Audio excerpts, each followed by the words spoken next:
duce și trebuie toate lucrurile făcute cu înțelepciune. Invit familia mea să vină aici și să putem recupera timpul, pentru că timpul se duce.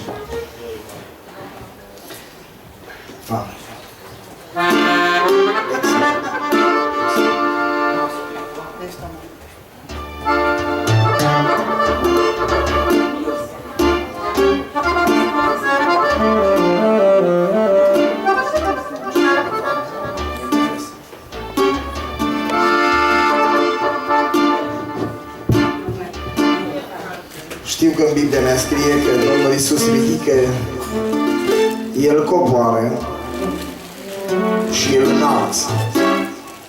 Înalță pe cine se smerește, coboară pe cine se înalță. Și în seara aceasta aș dori ca Dumnezeu să ne ajute să ne putem smeri și înălțat să fie numele Domnului. Amin? El ridică.